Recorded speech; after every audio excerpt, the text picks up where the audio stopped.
அன்னைக்கு ஒரு நாள் திருமங்கலம் ஆட்டு சந்தைக்கு போயிருந்தோம். Welcome back to rides of Arjiraj. நான் உங்கள் ஆர்ஜிராஜ். அன்னைக்கு எப்படிதான் மதுரையில் உள்ள திருமங்கலம் ஆட்டு சந்தைக்கு போயிருந்தோம். நாங்கள் போனது ஒரு வேற வேலையா, சரி ஆட்டு சந்தையை பார்த்துட்டு வரலான்ட்டு கிளம்பி போயிருந்தோம். காலையில் நாங்கள் ஒரு 3 மணிக்கெலாம் போயிட்டோம். 3 மணிக்கு 2 ஈச்சர் வண்டியில் வந்து ஆடெல்லாம் இறங்கிட்டு இருந்து, சரி என்னதான் பண்ணுறாங்கன்னு பார்த்துட்டே இருந்தோம். ஆடெல்லாம் ஃபஸ்ட்டு இறக்கிட்டே இருந்தாங்க. தூக்கி தான் போட்டாங்க. ஒரு சில ஆடு காடெல்லாம் உடஞ்சிடுச்சு. அவங்க போடுறதுல தூக்கி போட்டுட்டு எல்லாத்தையும் ஒரு டெம்போவில் அந்த ஆடையும் தனித்தனியாக பிரித்து எடுத்துகிட்டு போனாங்க. அவங்கவுங்க கொஞ்சம் தனித்தனியாக வாங்கிட்டு வந்திருப்பாங்க போல். எல்லாத்தையும் தனித்தனியாக பிரித்து அங்கேருந்து ஏற்றிக்கிட்டு போனாங்க. எல்லாமே பொட்டாடு தான், இடம் எதுவுமே கிடையாது.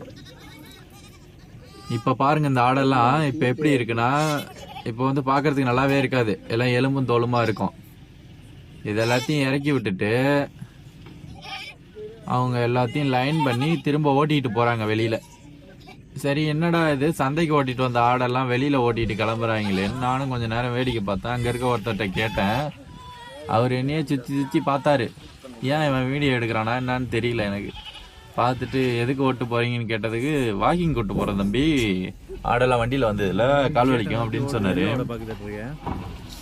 சரி எங்கே தான் இவங்க கூட்டு போகிறாங்கன்னு நானும் கொஞ்சம் நேரம் நின்று பார்த்தேன். அது சந்தையிலேருந்து லெஃப்ட் சைடில் ஒரு ரோடு போகுது, அங்கே தான் கூப்பிட்டு போனாங்க. எல்லாத்தையும் கூட்டிக்கிட்டு போயிட்டு திரும்ப சிறிது நேரம் கழித்து வந்தாங்க.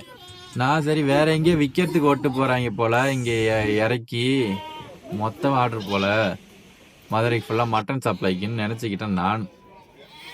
ஆனால் கொஞ்ச நேரம் கழிச்சு திரும்ப அந்த ஆர்டர்லாம் ரிட்டர்ன் வரும் பாருங்களேன்.